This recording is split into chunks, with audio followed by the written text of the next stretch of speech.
dikenal dengan nama Stopia.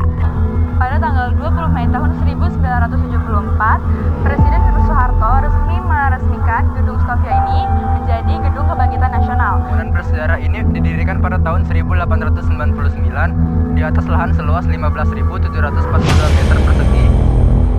Gedung yang difungsikan sebagai museum itu dibagi menjadi 4 bagian. Yang pertama Museum Pers, Museum Budi Utomo, Museum Kesehatan, dan Museum Wanita.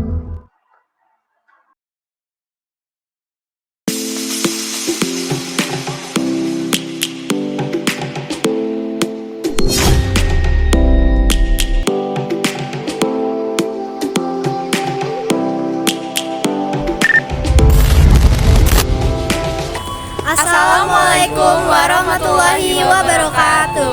Halo semuanya, saat ini kelompok kami akan melakukan kunjungan ke Museum Kebangkitan Nasional yang ada di Jakarta Pusat. Dengan tujuan untuk mencari tahu apa saja sih yang ada di museum itu. Nah, kalau kalian penasaran, ayo ikutin kita terus. Ayo! Birds chirping and I hear my name, grasping into life. Life is happy but it's so insane. We must merely make a start. Savannah, I'm coming home. Savannah, we'll never be alone. Savannah, the beauty of the world. Savannah, let's all take a walk. Savannah.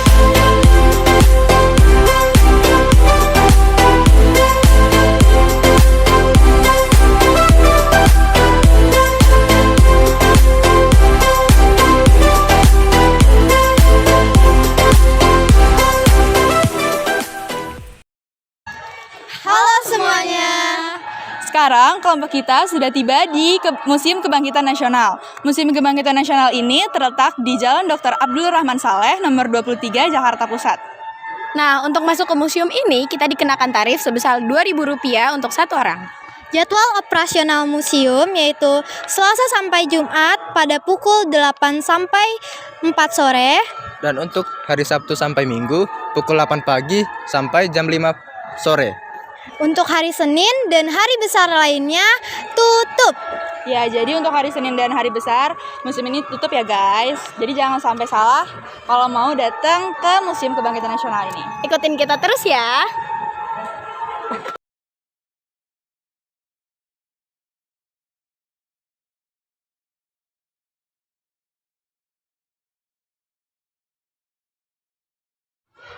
Museum Kebangkitan Nasional. Sebelum dikenal dengan nama Museum Kebangkitan Nasional, gedung ini dikenal dengan nama Stopia atau Sekolah Kedokteran yang didirikan oleh Belanda. Bangunan bersejarah ini didirikan pada tahun 1899 di atas lahan seluas 15.742 meter persegi dan masih kental dengan arsitektur Belanda.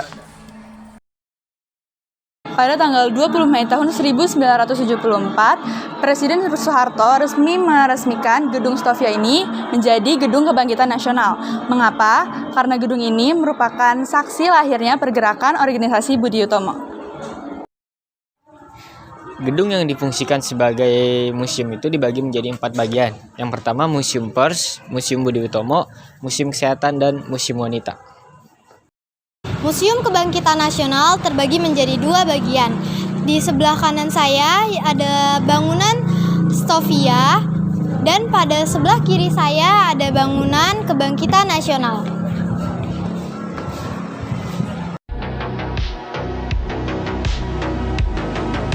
Yang pertama kita kunjungi adalah gedung yang berada di Stopia, yaitu Gedung Stopia.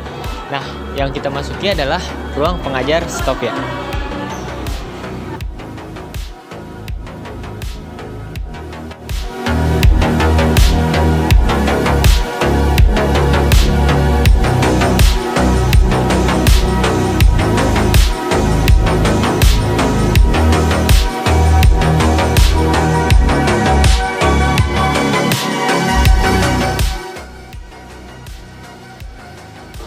Pengajar Stopia yang berjumlah 12 orang yang dibantu oleh asisten pengajar dari lulusan Stopia terbaik.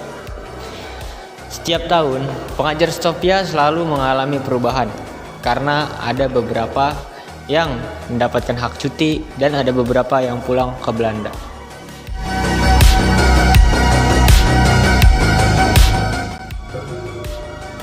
Selanjutnya adalah ruang Direktur Stovia. Direktur Stovia memiliki ruangan tersendiri dan terpisah dari para pengajar karena harus menerima tamu-tamu dari pemerintah untuk membahas terkait permasalahan-permasalahan pembelajaran di Stovia.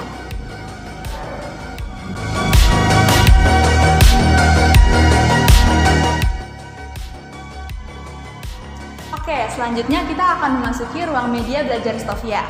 Karena sekolah Stovia ini merupakan sekolah kesehatan, maka terdapat ruang media pembelajaran khusus untuk para pelajar Stovia lebih mengenal dan menganalisis tentang kesehatan.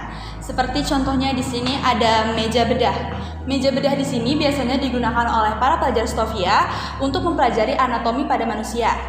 Ya, seperti yang kita bisa lihat, terdapat jenazah untuk mempelajari anatomi. Jenazah yang digunakan adalah jenazah asli yang didatangkan dari Eropa. Selain jenazah, ada pula tengkorak manusia asli yang juga langsung didatangkan dari Eropa untuk pembelajaran para pelajar Stovia.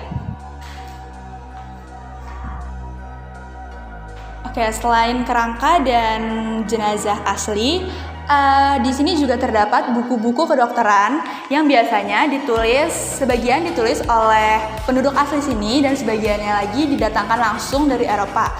Kenapa? Karena agar nantinya para lulusan Stovia bisa sejajar dengan lulusan yang ada di luar sana.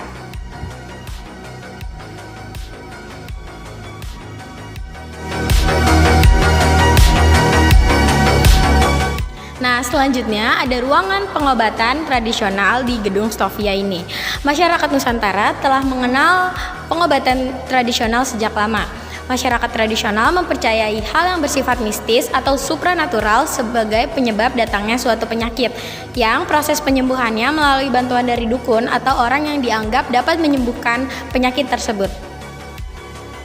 Nah, selanjutnya di sini ada beberapa benda yang dipercayai dapat membantu hilangnya suatu penyakit, atau di sini ada keris Nyai Brojol yang dipercayai dapat mempermudah ibu yang melahirkan, dan di sini ada peralatan magic yang dipercayai untuk menolak bala. Selanjutnya, di sini ada beberapa alat hitan yang pernah dipakai untuk melakukan hitan atau sunat pada zaman dahulu.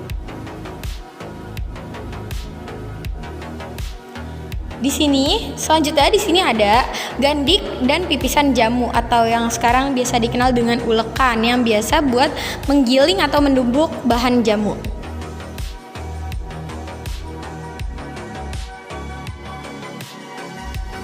Selanjutnya di sini ada beberapa jenis timbangan yang dipakai untuk menimbang obat-obatan pada zaman dahulu. Ada timbangan miligram, timbangan ukuran gram, timbangan analistis, dan timbangan ukuran kilogram.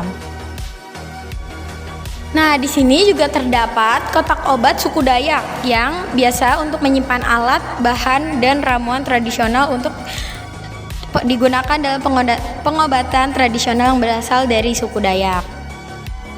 Dan di belakangnya ada boteka, sama seperti kotak obat suku Dayak, dia untuk menyimpan obat-obatan pada zaman dahulu.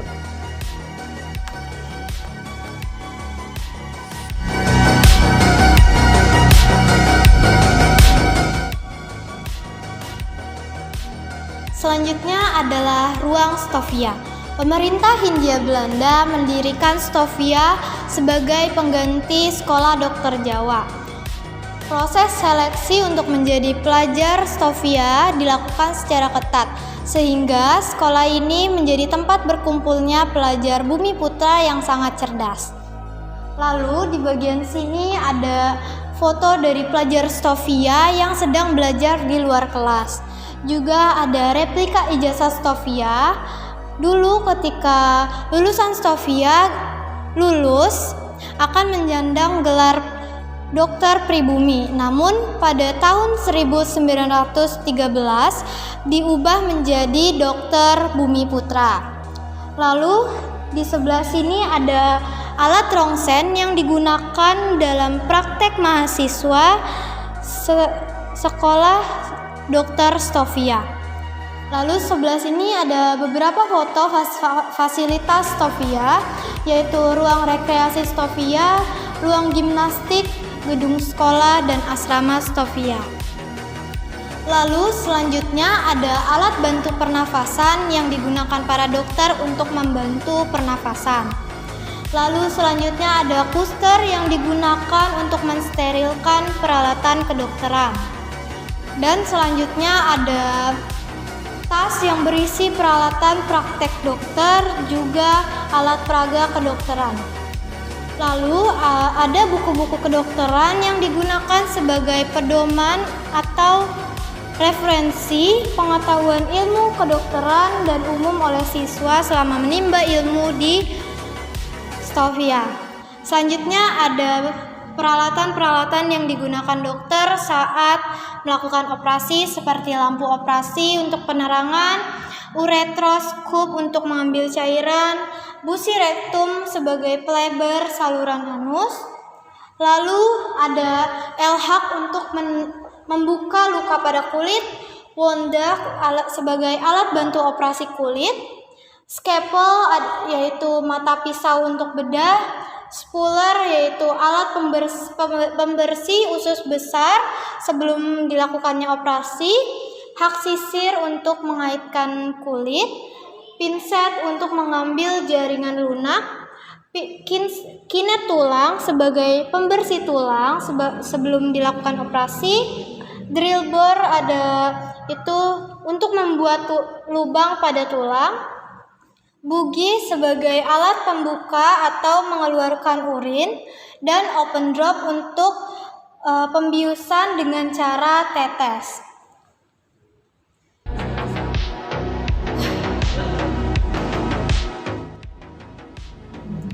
Oke, sekarang kita sudah berada di ruang sekolah Dr. Jawa. Ruang sekolah Dr. Jawa ini didirikan dengan tujuan untuk mendapatkan tenaga medis dari Bumi Putra untuk menangani kesehatan yang ada di Pulau Jawa. Karena pada saat itu negara Indonesia masih sangat minim tentang tenaga kesehatan, dan saat itu pula sedang dilanda oleh wabah penyakit cacar, maka Gubernur Guillemar van Quist mendirikan sekolah khusus penanganan vaksin. Karena mereka takut akan halnya kematian penduduk yang tinggi dan memberikan dampak pada hasil perkebunan, maka Dr. William Bos mencetuskan gagasan mendidik pemuda Bumi Putra dalam menangani masalah kesehatan. Kemudian usul Dr. William Bos itu mendapatkan persetujuan dari Raja William II dengan memberikan bantuan dana sebesar 5.400 gulden untuk membuka sekolah kesehatan di Hindia Belanda. Nah, nantinya lulusan yang ada di sekolah Jawa ini kemudian akan mendapatkan gelar dokter, dan mereka akan ditugaskan sebagai petugas vaksin untuk mencegah persebaran penyakit seperti kolera, cacar, maupun disentri.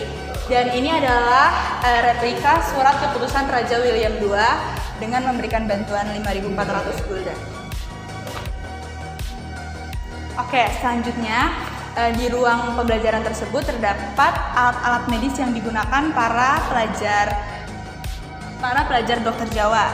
Ya, bisa dilihat di sini ada kaca mulut, sonde atau probe gigi, ada pula gelotin, dan yang lainnya seperti alat tenaga medis pada umumnya.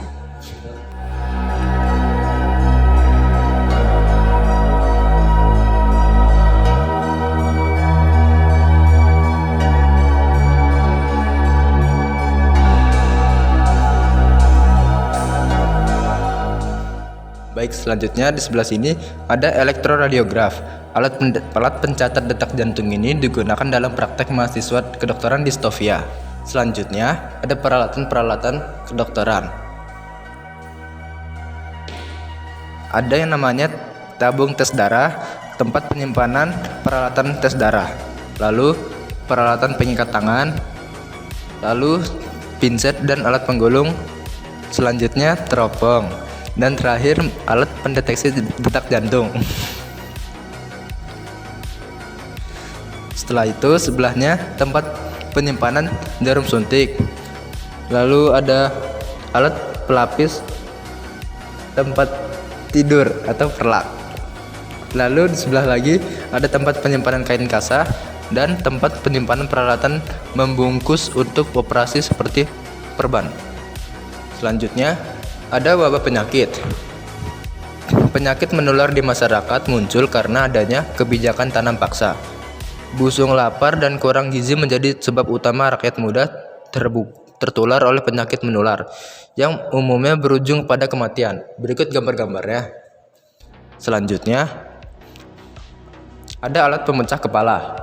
Alat ini pernah digunakan untuk praktek kedokteran para mahasiswa Stovia.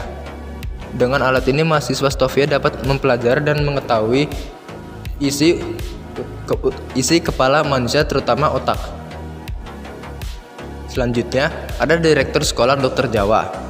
Ada Dr. Blecker, direktur pada tahun 1851 sampai 1860, dan Dr. Eichmann, direktur 1888 sampai 1896. Berikut beberapa dokter-dokter lainnya yang tidak saya bisa sebutkan satu persatu. Kemudian di sini ada diploma, replika ijazah sekolah dokter Jawa.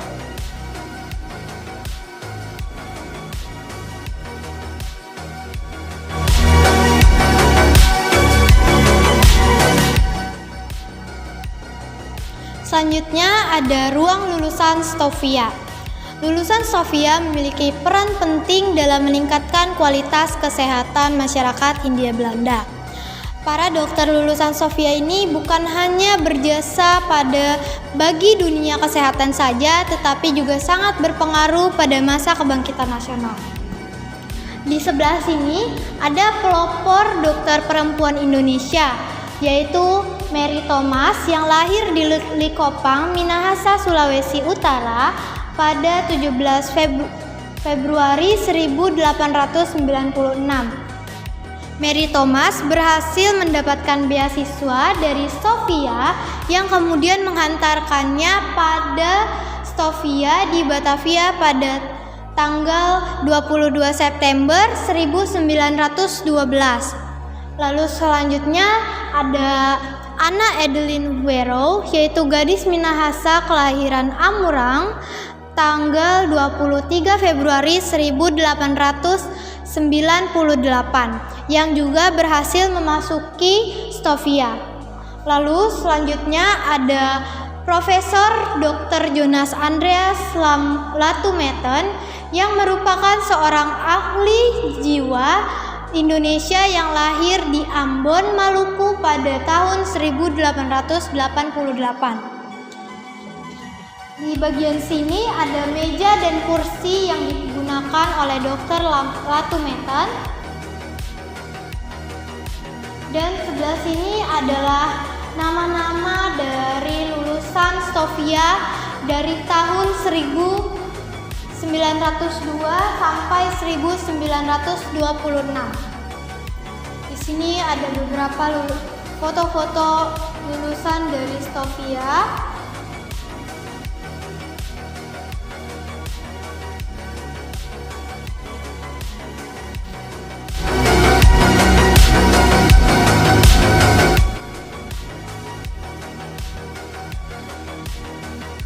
Nah, selanjutnya ada ruang memorial Hal Budi Utomo.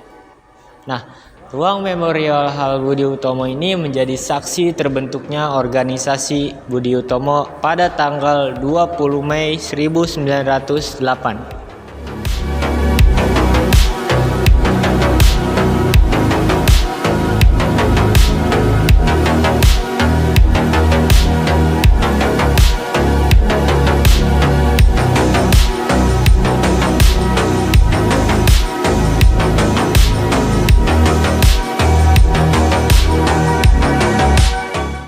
Oke, sekarang kita berada di ruang asrama Stovia atau ruang asrama para pelajar Stovia.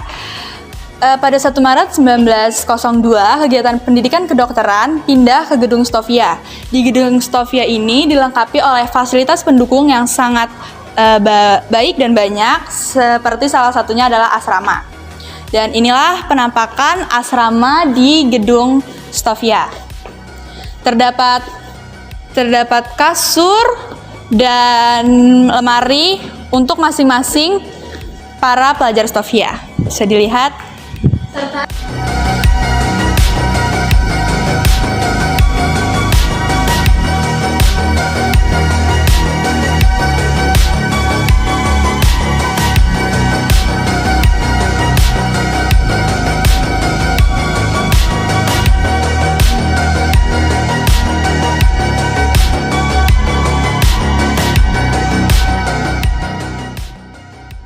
Untuk ruang asrama para pelajar Stovia tidak hanya ada di bagian koridor ini saja, tetapi ada juga ruang asrama lainnya di koridor atau gedung selanjutnya, dari ujung sini sampai ujung sebelah sana. Selanjutnya di sini ada miniatur gedung Stovia. Bisa kita lihat denah lebih jelasnya. Yang pertama di sini ada gedung utama. Gedung utama ini di sampingnya ada ruang kelas. Jadi dari ujung sini sampai barisan ini adalah ruang kelas para pelajar Stovia. Selanjutnya di depan ruang kelas Stovia ini ada laboratorium. Dan di sebelah laboratorium di sini terdapat asrama para pelajar Stovia. Asrama para pelajar Stovia dari sini sampai ujung sini. Jadi ruang asramanya cukup banyak dan panjang. Selain ruang asrama, terdapat juga tempat olahraga dan kantin untuk para pelajar Stovia. Selain kantin, ada pula dapur bagi para pelajar Stovia di sebelah sini. Ya, itulah denah miniatur dari gedung Stovia pada tahun 1908.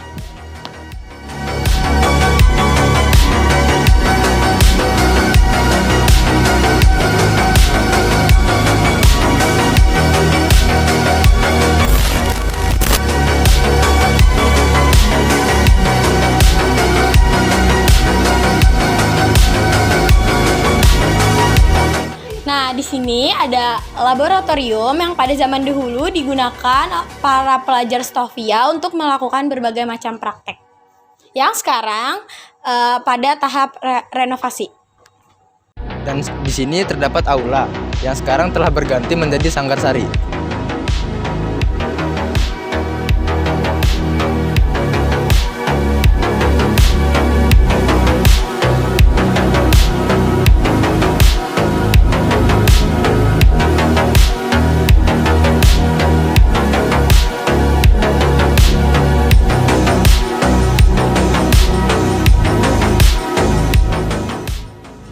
Kemudian di sini ada kantin yang dahulu kala digunakan oleh para siswa pelajar dari Stovia.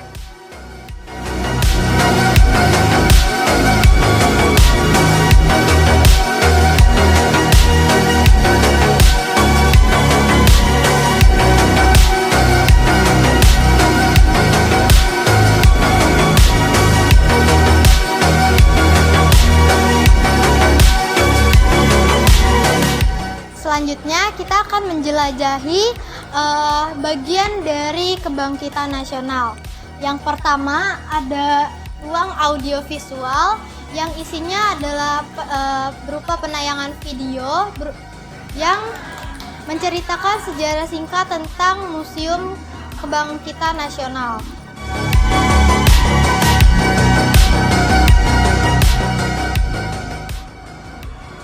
Kemudian di sebelah saya ada ruang perpustakaan yang dulu digunakan oleh para pelajar murid siswa dari Stovia. Di dalam sini ada berbagai macam buku, salah satunya buku fiksi maupun non-fiksi.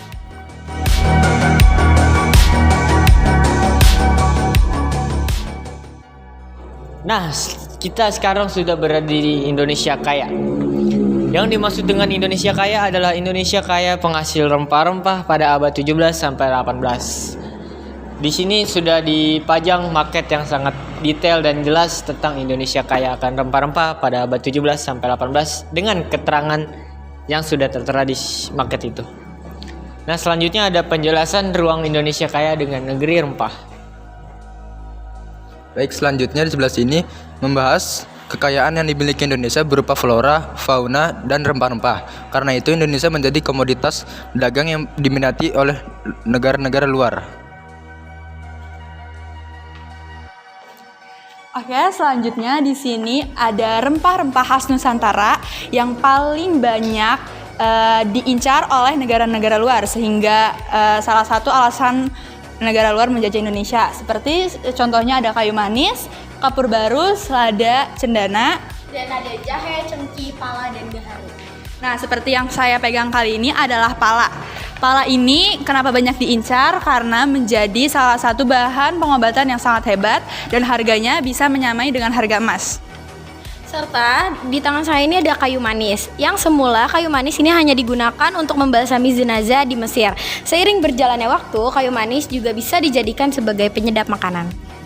Nah, bisa dilihat ini adalah rempah-rempah khas Indonesia yang menjadi incaran negara luar. Ada cengkeh, lada, kayu manis, kapur barus, pala, dan lainnya.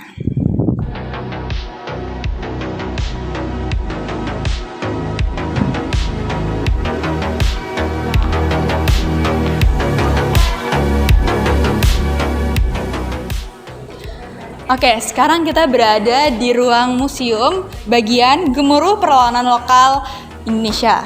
Nah, di sini di ruangan ini itu menjelaskan tentang bagaimana negara-negara luar bisa masuk ke Indonesia dan bisa menjajah Indonesia. Oke, ini ada pertama ada jalur kedatangan bangsa Eropa ke Nusantara.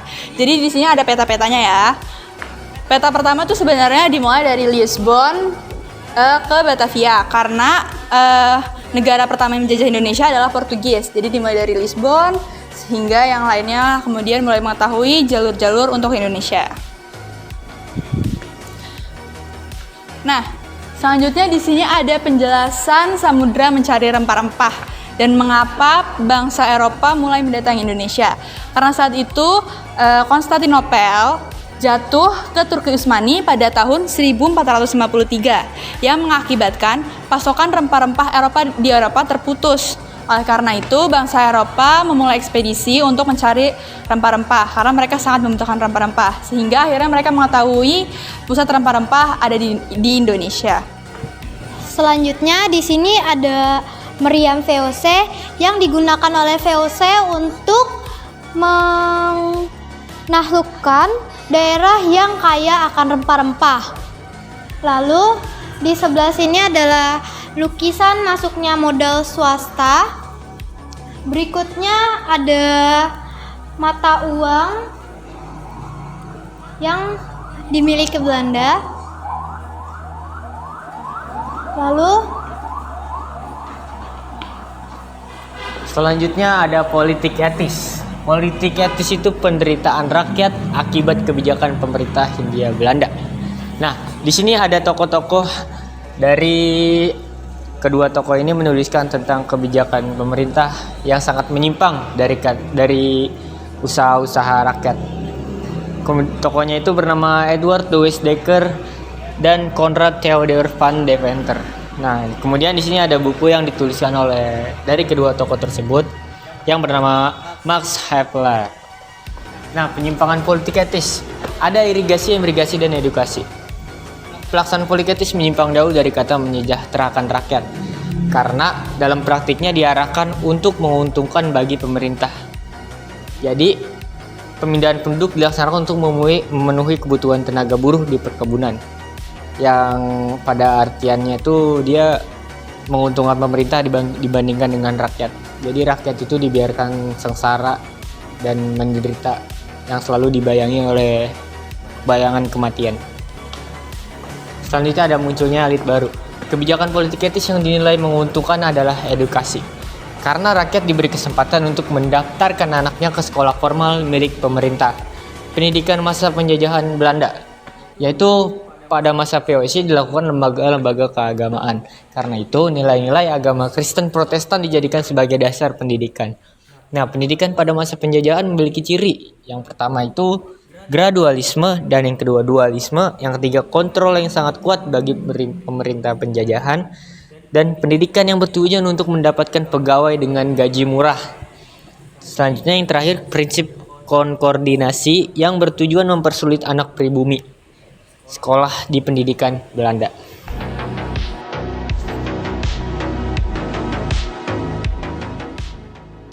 Nah, sekarang kita sudah ada di ruangan Bangkita Pendidikan Bumi Putra. Di belakang saya terdapat replika kelas Kartini yang terletak pada belakang pendopo rumah Kartini.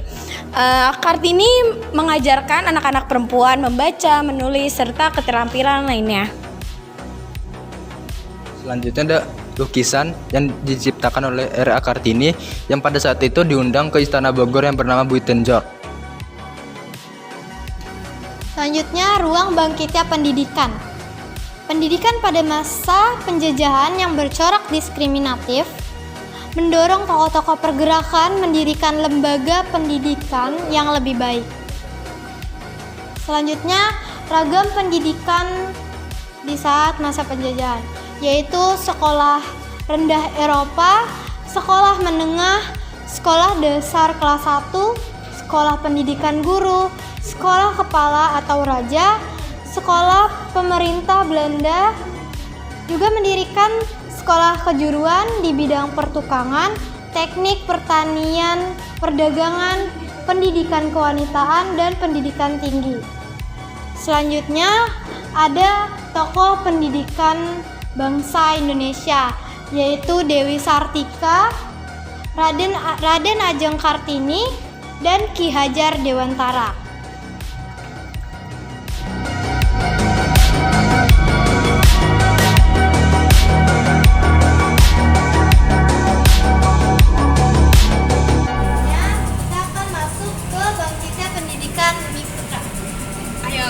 Kita ketahui lebih dalam tentang apa aja sih yang ada di ruangan ini.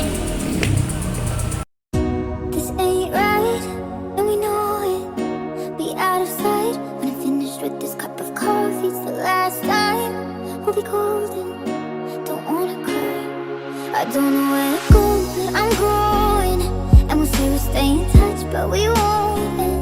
We're just saying 'cause we're scared to be lonely. But we both know this ship's sinking slowly. You wanna love you, but I don't wanna say bye. Don't wanna say bye. I got my reasons, but I get caught in my feelings, and I don't wanna say bye. Don't wanna say bye bye.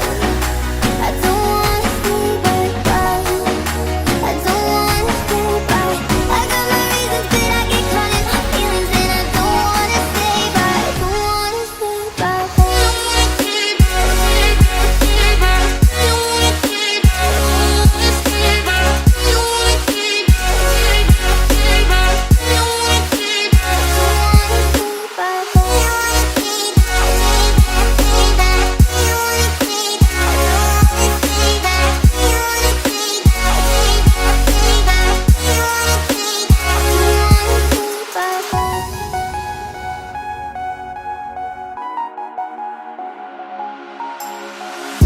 So tongue-tied as we're talking, just white lies, 'cause I don't wanna see you hurt. The good times convert, try not to cry.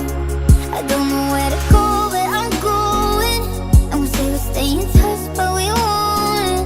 We're just saying 'cause we're scared to be lonely. But we both know this ship's sinking slowly. Don't wanna see you, wanna kiss you, wanna love you, but I don't wanna say bye. Don't wanna say bye.